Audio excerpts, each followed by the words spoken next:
Let's get started, everybody. Welcome to this live from the field event about global change, where we give students a window into the process of scientific inquiry and get to hear from researchers and professors spanning 3 continents. We will find out who they are, how they got interested in this field, and hear about the research questions they're asking.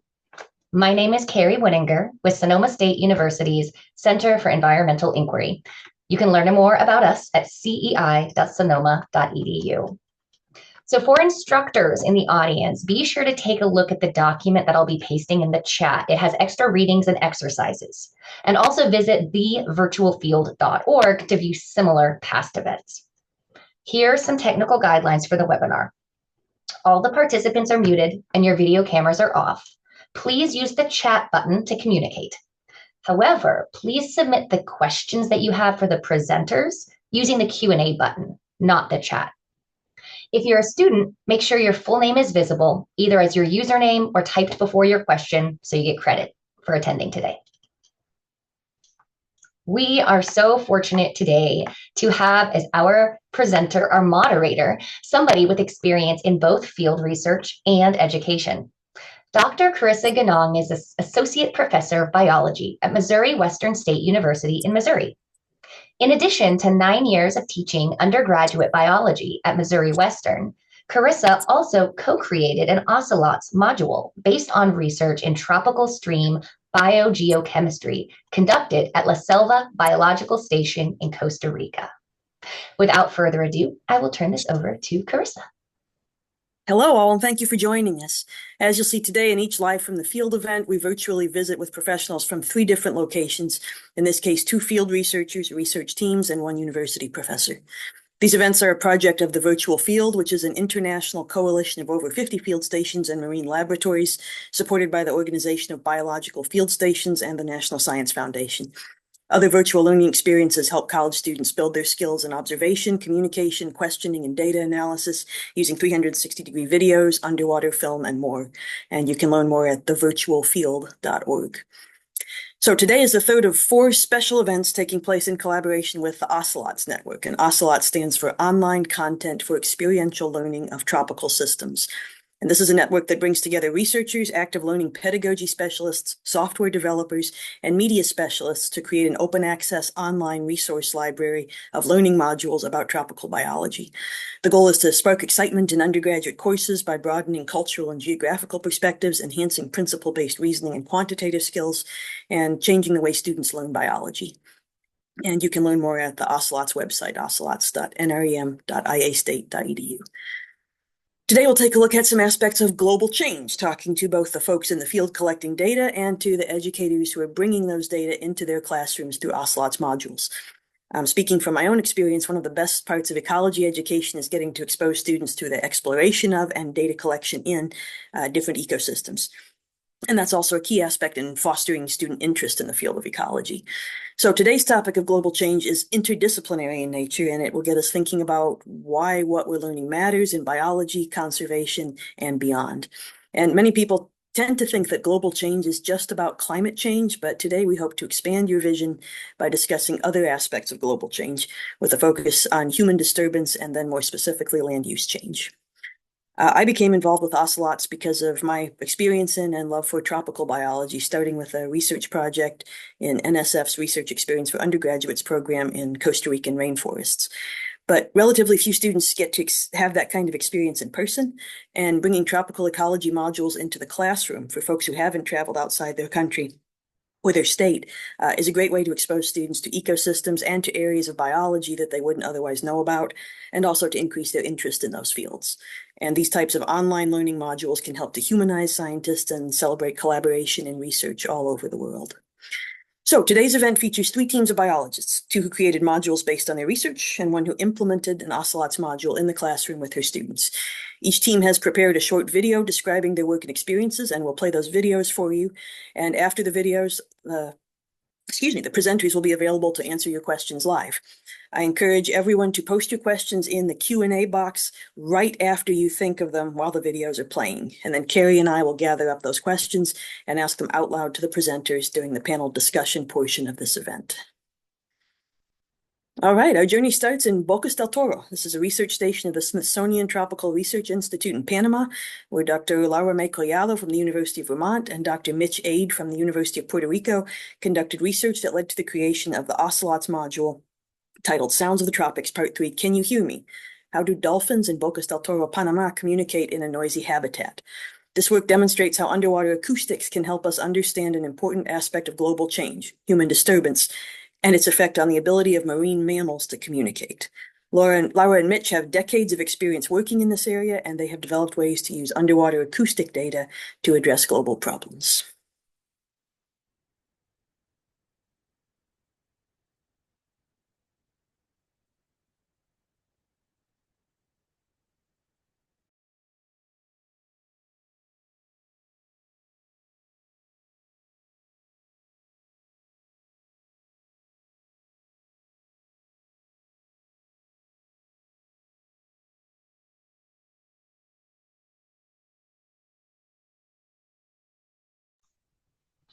Hold on one second, folks. Just learned that you cannot hear it, so we are going to start over with that share.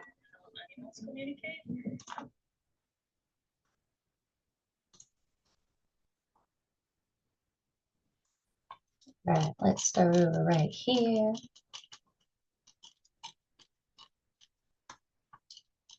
Thanks for your patience.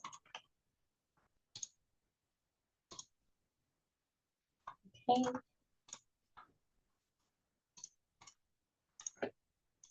Let's try this again. I'm fascinated by sounds.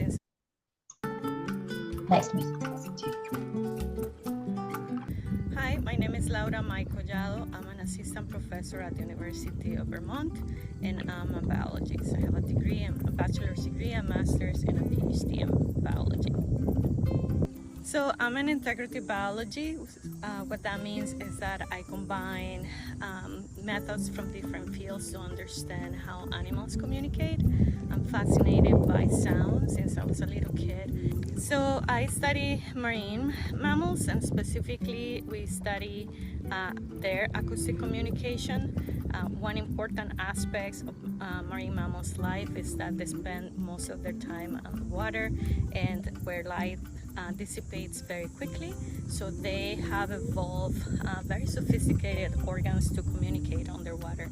For example, toothed whales, they don't produce sounds anymore with their vocal folds. Instead, they rely on their nasal system in a combination of air sacs and very specific structures called the phonoliths that allows them to produce a huge diversity of sounds. So in our lab, we try to understand what the diversity of sounds are and what the function and context of these signals are, and how they vary across populations, how they vary even within individual or within a population, and how they are impacted by human activities. So one experience that shaped my career is that when I grew up in Costa Rica, I was born in La Peninsula de Osa in a small town called Palmar Sur. And so when I was a little kid, I really was fascinated by all the sounds that occur around me, especially soon after, rain stop or a thunderstorm, or even at night. There was always this collection of sounds that was scary because I was a little kid, but also was fascinating. When it's summer, we spend most of our time in the water, so we have study projects in Panama and Costa Rica, and more recently we studied collaboration with collaborators in St. Vincent. So we spend a lot of our time in a boat, using drones and our recording system, deploying sensors, acoustic sensors that can stay underwater for long periods of time. And then when we are done with the field collection, we come back and we spend the rest of the year in the computer. All right, so one of the major themes in our lab is to study what are the evolutionary factors and the environmental factors, ecological factors that have shaped the type of signals that marine mammals use. And so one of the questions within that theme, one of the questions that we'll be pursuing in our lab is how, for example, increasing underwater noise from human sources, it may be impacting when animals communicate and how they communicate. We talk about what happened during the COVID pandemic and the associated lockdowns.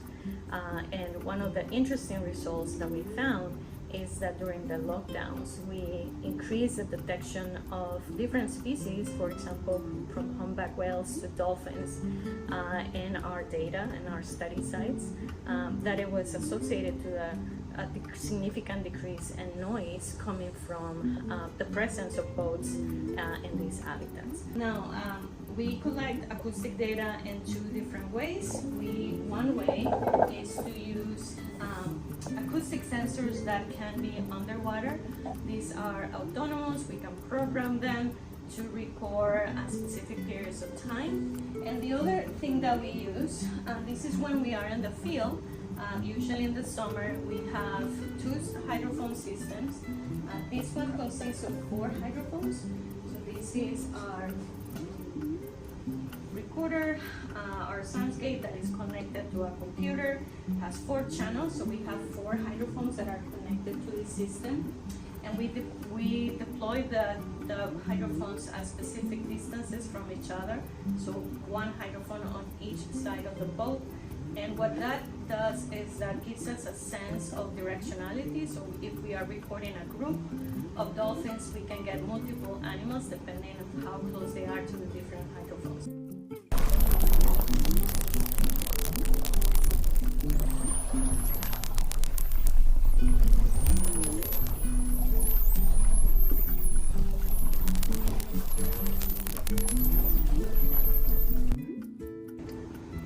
So other questions that were interested in our lab is regarding the evolution of vocal repertoires in toothed whales.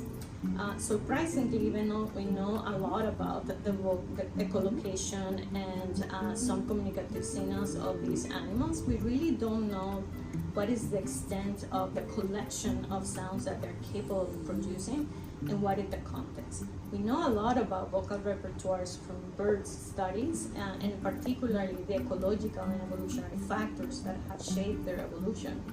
But we don't really know much about toothed whales, and that's very challenging because just like with birds, toothed whales are open learner, at least some of the species that we have data from.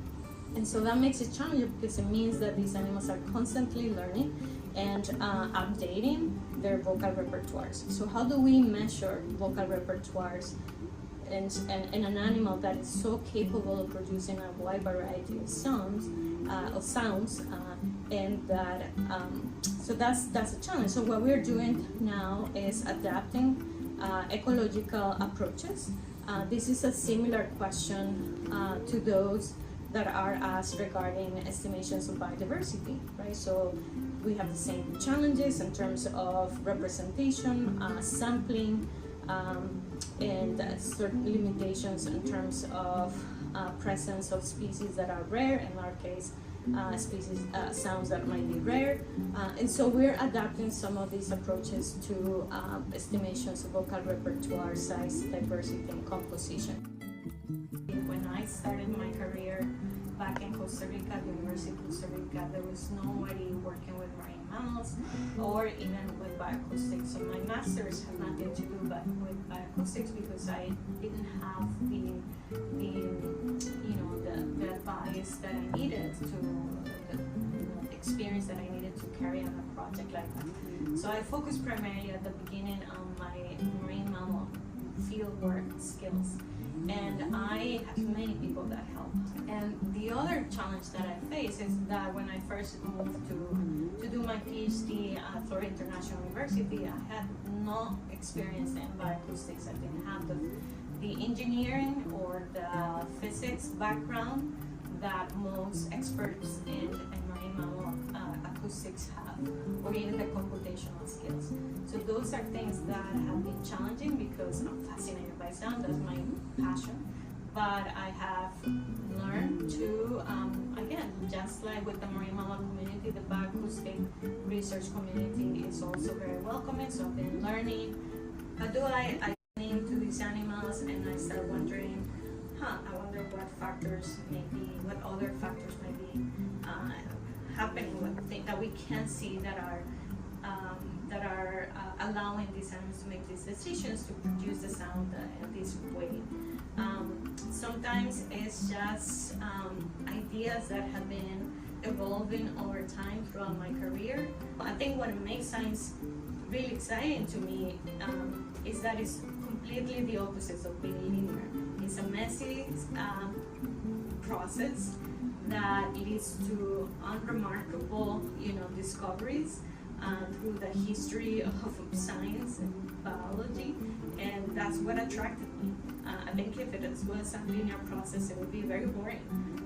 But it's been in an unexpected field that brings unexpected results and that requires sometimes unexpected approaches is when it makes it fascinating. How students can get involved with our research? Well, I think there are different ways, and one could be to participate in international research experience, and it's a program that we have.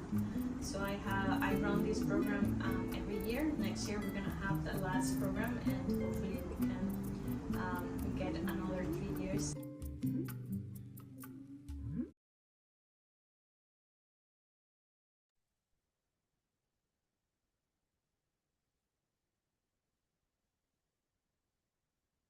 All right, and now we'll go on a trip to the Western Ghats of India with Jitin Vijayan and Aparna Watbe of the IUCN Western Ghats Plant Specialist Group will speak about their research with the Nature Conservation Foundation of India.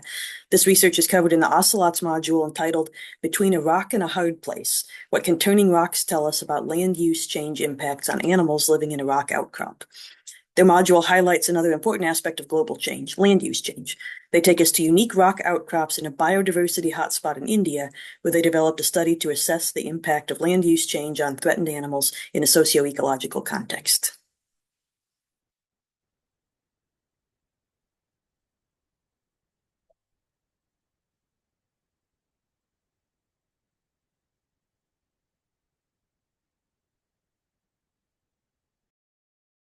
I am Jitin Vijayan. I am from Nature Conservation Foundation, India.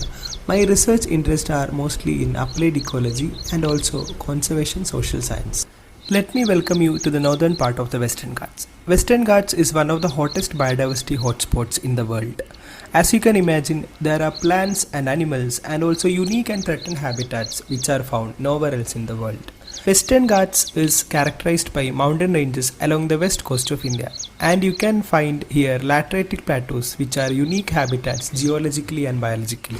These habitats are formed during the late Cretaceous volcanic eruptions and subsequent weathering. If you see the surface, more than 55% of the surface is exposed rock. These rocky outcrops show extreme habitat variations across the seasons. During summer, it will be mostly dry and there will be scorching sun. But as the monsoon starts, the habitat kind of transforms into another world itself, where it provides multitude of microhabitats for different animals and plants. For example, rocky pools, shallow pools. Then there are also loose rocks which provide microhabitats during monsoon and also in the drier seasons. There is a specific endemic gecko which is found in the Konkan region of India, which is called the white-striped viper gecko. And also there are snakes such as the saw-scale viper, and also there are Sicilians such as the Sheshachari Sicilian, which are kind of uniquely adapted to these kind of lateritic outcrops. Also coming to the human dimensions of the plateaus, these plateaus are extensively used by local people for multiple purposes such as paddy cultivation. So in this landscape, which is devoid of thick soil, people carry soil from other places, dump it and line it with loose rocks so that the soil will not leach out during the heavy rains, and then cultivate rice paddy in it. Now there are also people who are doing cultivation of mango, because the mangoes which are grown in places such as Ratnagiri have got unique acclaim of its taste. So people have started blasting the plateaus and then cultivating mangoes in this. But how are these land use changes are impacting the biodiversity in this landscape? We also noticed In this landscape, loose rocks are moved in large scale from the plateaus for construction purposes to line the rice paddy and the tree pitch in the orchards, and also are removed from orchards to avoid potential snake bites. In addition to this, declining paddy cultivation results in a unique abandoned habitat with large rocks scattered in the soil substrate. But these loose rocks of varying sizes are critical for ectotherms. Since they are unable to intrinsically regulate their body temperature, they need these rocks to protect themselves from the plateau's extreme climatic fluctuations. We wanted to understand how the land use changes and associated microhabitat disturbances are impacting animals. To study this, Manali Rane and I systematically recorded the number and size of the rocks and the animals under each of these rocks using a time-constrained survey method to analyze the changes in rock availability and animal community across the undisturbed plateaus, orchards, and the abandoned paddies. Now, one problem that I faced in the field was that I was not able to identify all different animals to the species level. So, this included different vertebrates and invertebrate animals. So, we got technical expertise in this regard from Purnima Vishwanathan. So she helped us identify different insects and other arthropods living under the rocks. So to see what animals are living under these rocks, you have to slightly turn it or lift it up, and also you have to keep the rock back at the exact same place and in the same fashion so that you don't disturb the habitat. For example, you can just hold the rock like this and then quickly turn it up, and you can see what animals are under it, and then you can record it in your recording device. So like this, in the 1 hour period, you have to count or turn as many rocks as possible, and also you have to see what size class the rock belongs to. This is a medium sized rock, and you may also find large sized rock and also small sized rock. So you have to keep a count of that. So we found this interesting result that the number of large rocks was higher in the abandoned paddies as we expected, because people have been removing these rocks from the natural plateaus to abandoned paddy fields. We found higher number of caecilians in the abandoned paddies with the soily substrate, while we did not record any geckos or snakes there. But the number of snakes and geckos were lower in the orchards compared to the natural plateaus. This is interesting because the two different endemic animals, that is the caecilian and the gecko, are showing contrasting kind of responses to land use classes. Now, this information is going to the conservation planning for the landscape, in which some plateaus are going to be proposed as biodiversity heritage sites. Now the question is, why the lateritic plateaus? Why I am kind of connected to this? So I am from a lateritic plateaus, part of the southern western Ghats. My childhood is really tied to lateritic plateaus, and I got interested and introduced to plants, especially unique and diverse plants from lateritic plateaus. I also believe that partly because of that only I chose botany as my undergraduate subject. And then once the course was done, I was also kind of realizing that I am not only into plants but also into other animals and ecosystems. So I chose wildlife science as my master's subject. Immediately after my master's, I got an opportunity to come back to lateritic plateaus. Coming back and working in collaboration with Dr. Aparna Vadve and Dr. Varad Giri under the supervision of Dr. Rohit Naniwadekar was a memorable experience, highlighted by the teamwork and complementary skill sets they all brought into the project. I think undergraduate research experiences are really helpful. For example, I had got an opportunity to work with Jawaharlal Nehru Center for Advanced Scientific Research in Bangalore. That was the undergraduate time and you don't have enough field experience. So that was kind of bridging the gap of experience, and it has really shaped my thinking around ecological systems and research in general. As part of the field research experience, I get to interact with a lot of people, animals, plants, different landscape, cultural expressions, which will give you a multitude of experiences from different aspects, which will be really helpful in crafting questions, and you will get a lot of chance to collect systematic data and then analyze it and then write scientific publications out of it, and then how do you communicate it with people in popular formats. So all these things will give you a different dimensions of your research, and that will also give you some idea about what kind of career you want to pursue in the future. future. So I'm really looking forward to all your questions, and thanks a lot for joining me virtually on this beautiful landscape of Western Ghat Lateritic Plateaus. Bye, see you.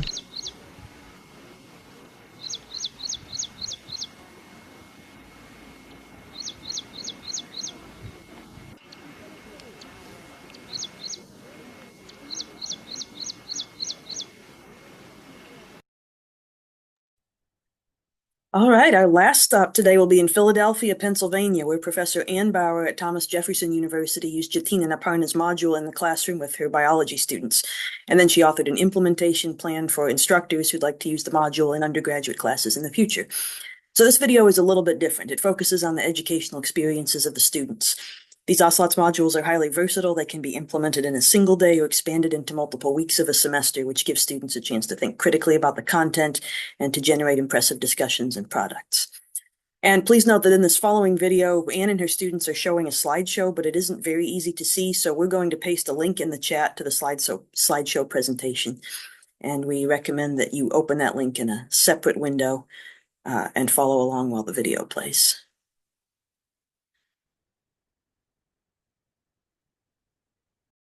Welcome, my name is Dr. Ann Bauer. I'm so happy you're here.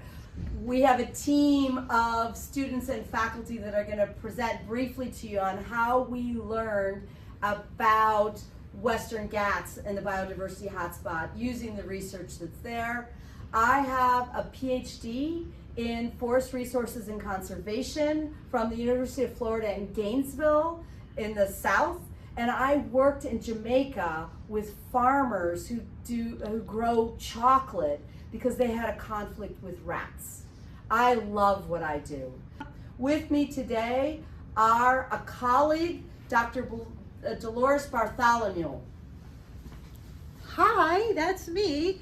And I also have a bachelor's in biology, a master's in plant biochemistry, and a PhD in plant molecular biology.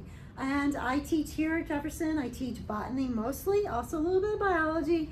And I love teaching because I get to help spread the word on the value of biodiversity on plants and the funding that we need, because it's so important to have food security and to keep our planet running. Go. So we're showing you now what we learned from the biodiversity hotspot in the Western Ghats. India is huge. Look at all the biomes that are found in India. Western Ghats is the gray area. It's a biodiversity hotspot. It means, a biodiversity hotspot means that it has a huge number of endemic species.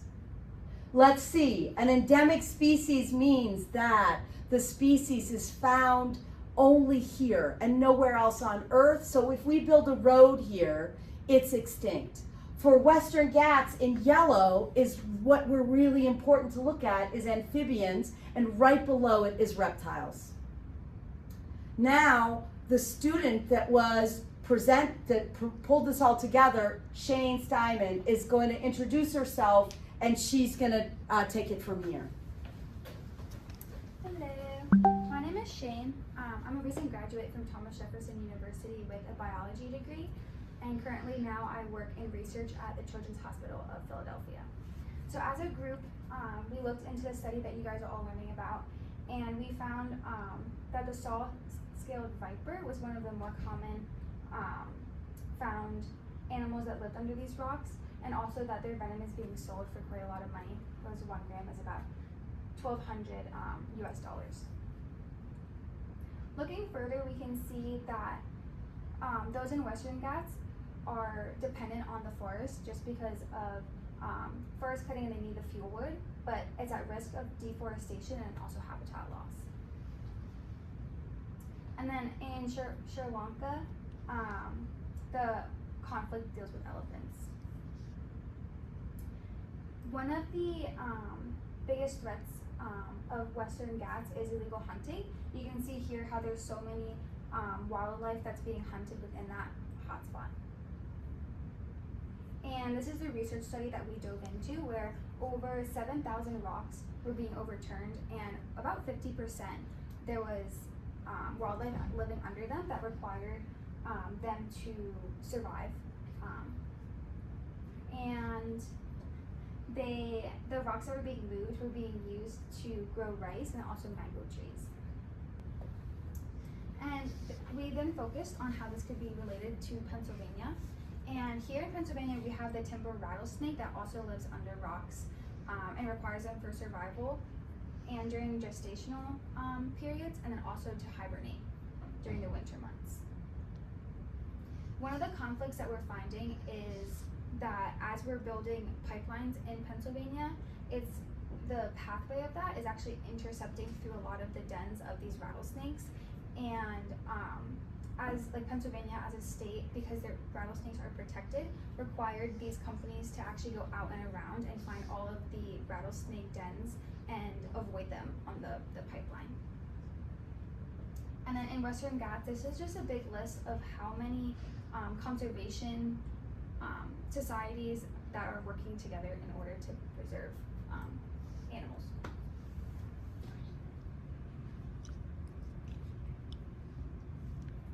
Here you can see the violin graph that's showing where the rocks that were overturned are specifically located within a plateau, orchard, and paddy.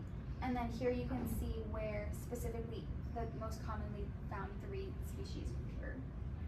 They were saw-scaled viper, white-striped viper gecko, and sheeshkari, which is a local Hindi word. Hi, my name's Rebecca Nice, and I'm a senior at Thomas Jefferson studying biology. I have plans to get my master's degree to pursue research. Starting with the first question. Why is this important in Pennsylvania? Pennsylvania has state parks where animal species actually live underneath the rocks. Hi, my name is Emma Myers. I'm a junior in the biology program at Thomas Jefferson University, and I chose to study science to hopefully attend law school after I finish my undergraduate degree. Why is this different from Pennsylvania? There are species in Pennsylvania that also dwell under rocks but have different characteristics and a different importance to the biome. Hi, I'm Tanvi. I'm a 4th-year health science major, and after my bachelor's in health science, I'm planning on pursuing my doctorate in occupational therapy. How did students' perceptions shift? So students found it really interesting how rocks played such a significant role and how important rocks are, though they're very small and tiny, but they play a very significant role in the environment. What did we add? We added an important local example of timber rattlesnakes that live in rock outcrops. What new ideas are we using? This investigation made us go look for the government document on how PA is protecting rock outcrops for timber rattlesnakes and other species that rely on those natural resources. What was the most surprising part for students about the research? So there were a lot of surprising elements, but the most important one was how the diversity of animals, how many animal species live under the rocks, and how disturbing the illegal hunting and stuff is, and also how snakes were being tortured to get their venoms. What was the most thought-provoking thing? That there were conflicts over rocks within like farming and mining versus the wildlife. What research ideas did students learn? They learn how to analyze data and how to make like graphs and stuff, and also how to like get like in-depth knowledge and analysis of the situation. How do we use this in scientific research? We learned the importance of introducing novel ideas into our research and in comparing studies to ensure that we had accurate and vivid outcomes. Thank you very much for the ability of us to share everything that we learned. We are so grateful to be able to do this collaboration with the team in India. And a big round of applause for all our students.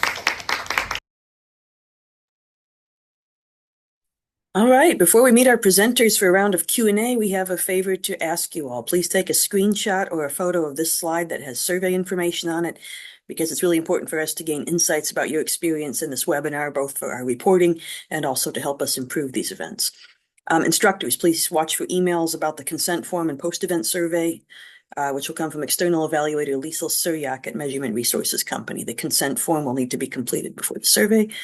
And then students, You can see the instructions on the screen there. Please complete a 2-minute survey, but please do not do this right now. We would like to get your feedback after you've participated in the Q&A portion. We hope you'll take the survey immediately after the event. So again, please take a screenshot or photo of this slide now, and we'll also put the student survey link in the chat. And now it's time for your questions for the panelists. So please post questions for the presenters using the Q&A button rather than the chat. And we know that several college classes have a time constraint of 50 minutes, so we will prioritize those questions. Then after that, we'll answer questions from other attendees for another 10 minutes. And panelists will try to keep their answers to a minute or less so we can get to as many of your questions as possible.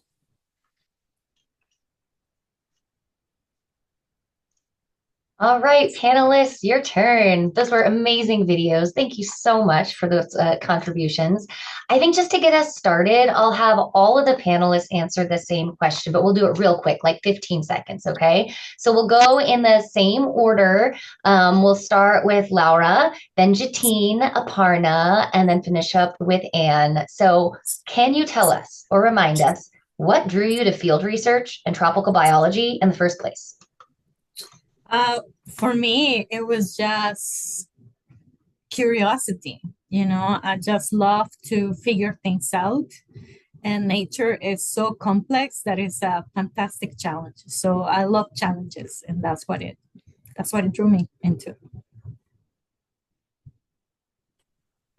For me, I think, as I said in the video itself, lateritic plateaus were the first kind of inspiration to go out in the nature, explore plants and animals. So yeah, I think that is the starting point. For me, I grew up on a farm in Minnesota. I spent all my time outside in nature, hours and hours, and I loved it. And whenever I can be out in nature now, I am. So go where your passion lies. For me, we live in tropical areas with a lot of human presence also. So it's wonderful to have biodiversity coexisting with all of us, and that makes it so complex and so interesting to study. All right, thanks everyone. Now we have a question in the Q&A from Colin Challenger. This is a question for Laura. I live in New Jersey. There have been plans to build an offshore wind farm with around 200 wind turbines in the ocean. Many New Jersey residents are against this project. How do you think this would disrupt the sea life and dolphin communication? Well, we don't have the data to say now exactly what the impacts will be, but there's a lot of research that is being funded to several of my collaborators. That's not an area that I specialize on, where they are looking into what technology can be used to minimize the noise. And so there are different ways in which there's new novel strategies that you can, for example, create curtains of bubbles that can trap noise and minimize the distance at which animals can hear that. So I think, yeah, it's a great question because there's this conflict, right? We want green energy, and there's a lot of potential in wind energy out there. But also we need to assess what the potential impacts are. And I think there's a lot of that is going to have to do with the process of construction. So I think that will be the most noisy component, and how to minimize that noise while these structures are being constructed. Once they're there, I think the impact of noise from the structures themselves probably is not going to be as much as that of like large vessels that are all over our oceans and that generate a lot of noise at different frequencies. So I think it's mostly the construction process, and that's a field of research right now that is being supported by private and government, funding. All right, our next question is for Aparna. So in your 20 years working in the field of biodiversity studies and with various government and civil society organizations, what do you find the most rewarding about this work? When you conserve some site and when you see people actually accepting what the scientists are saying, That's, I think, the most rewarding, because many places there are conflicts between the administrators, scientists, researchers, local community, because everybody has their own stake and own interest. But when people actually get onto the same platform and negotiate and finally come out with the decision on conservation, that's amazing. That's just like, all your efforts have been rewarded with that.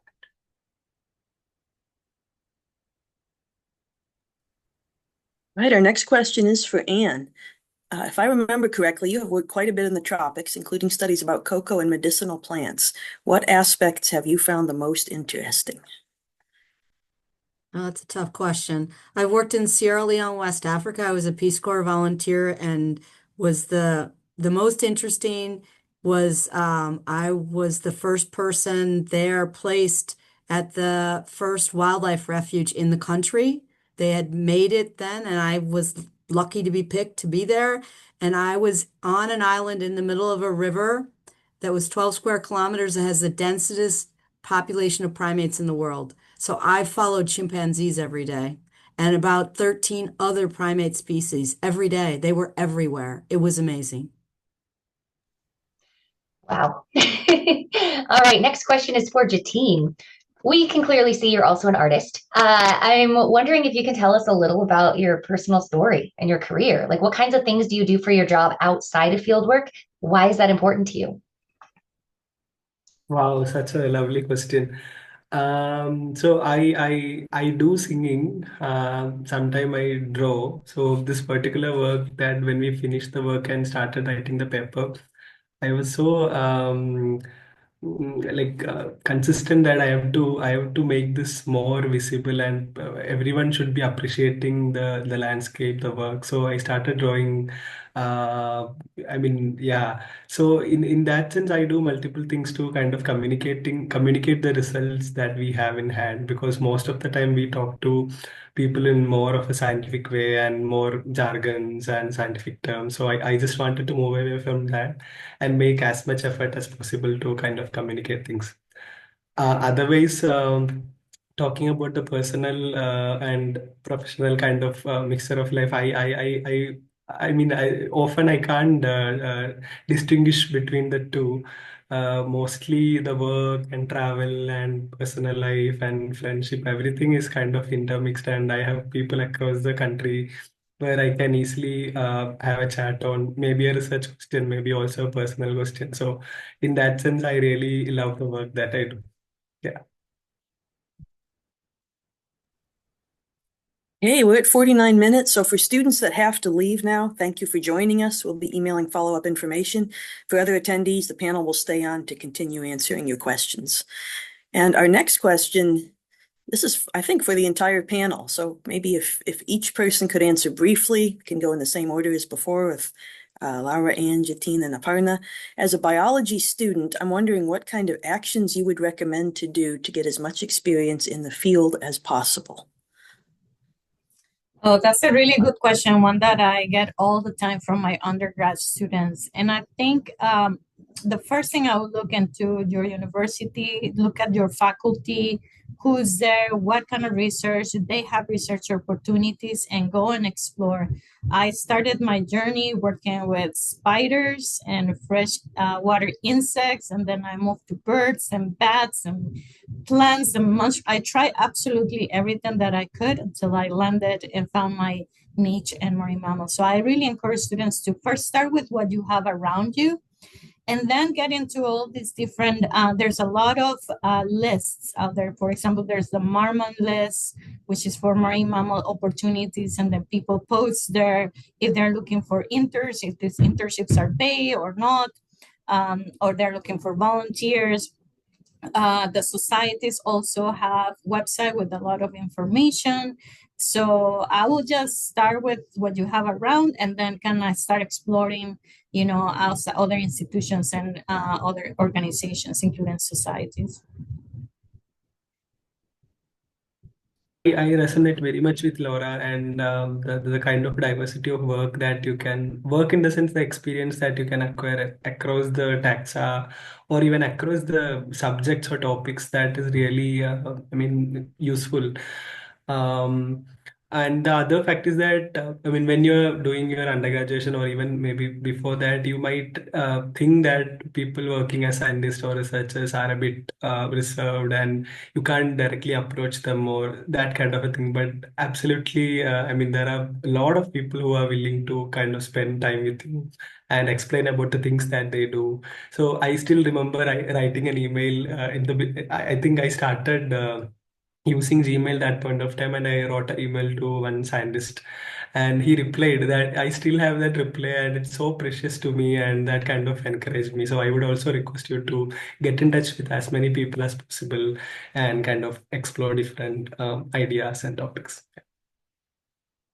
So I started out as a volunteer at a wildlife rehabilitation clinic. In the United States, there's a lot of animals that get hit by cars. And I started feeding baby squirrels and baby raccoons and then teaching elementary school kids about wildlife. And then in undergraduate, I worked on a study where I spent the entire summer in the middle of a swamp recording red-winged blackbird sound type, because in the literature at that time, they said that female blackbirds didn't communicate and didn't have any sound. And you know what? They do. Are we surprised? No.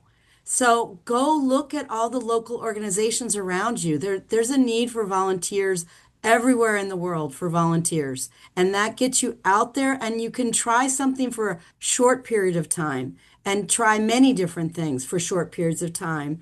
And then So my experience is also very similar to Anne, because I started volunteering as a school student, and it was amazing because not just that you were learning about field, but you were also connecting with similar individuals who have become friends for life. So there was a huge group of nature lovers. We would just roam about in the forest, uh, understand things. So that's like a safety net, you know. Anytime we have problems, we have worries, these are friends who are of similar orientation. So I think that is also important. And see as many habitats as possible. Each is so, in some ways similar, in some ways different, and that's the real learning, I think. Such a great question. All right, this is another one anyone can answer. So I'm going to say go ahead and just like shoot your hand up. Can you think about an obstacle you encountered during your education or early career? Maybe it was a really tough class in college, or a difficult professor or supervisor, or something in your personal life. How did you end up dealing with that obstacle and then still getting where you are today?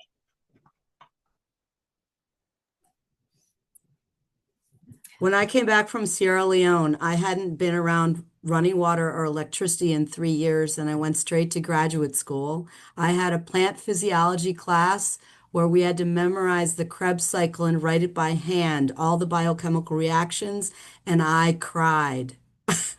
I cried, and I wondered if I was in the right place. I had been in these wonderful forests with all these fabulous people, and now I was in this place that was so hard. And I reached out, as Aparna said, I reached out to other students. There were other students, and we made a little study group. And to this day, I can write the biochemical reactions of the Krebs cycle on a piece of paper. I don't know how important that is, but so don't let something like that stop you. Don't let it stop you.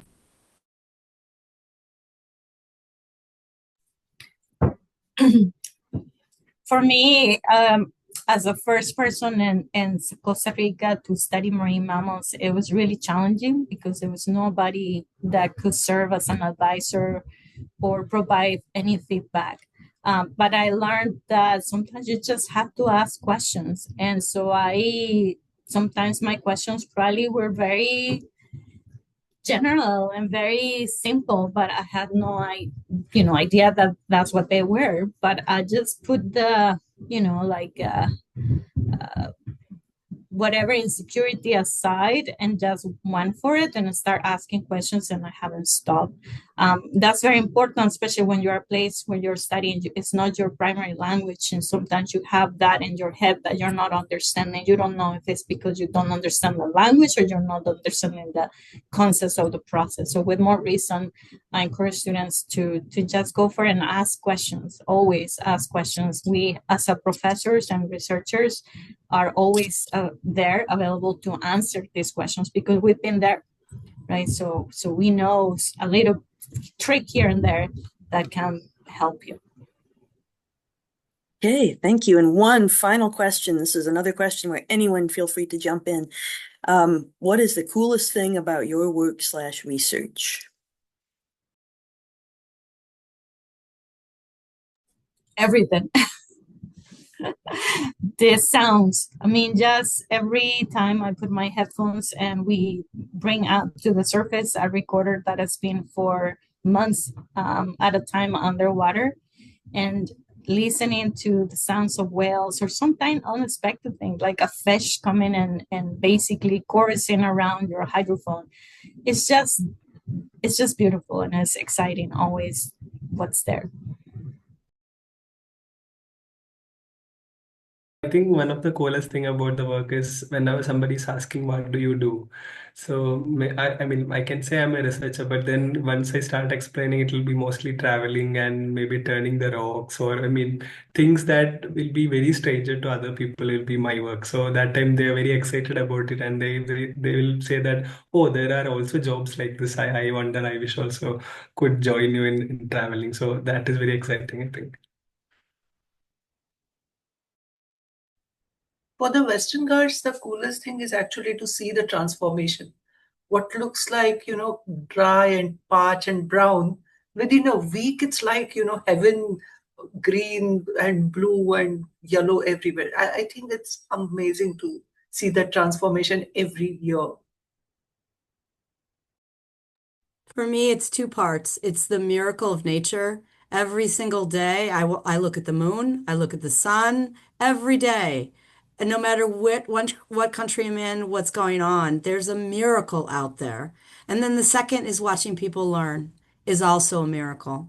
Watching somebody come in, they've never seen this before, and I get the joy of showing something they may never thought about before. And then I get the joy of hearing what they think. It's that both of those.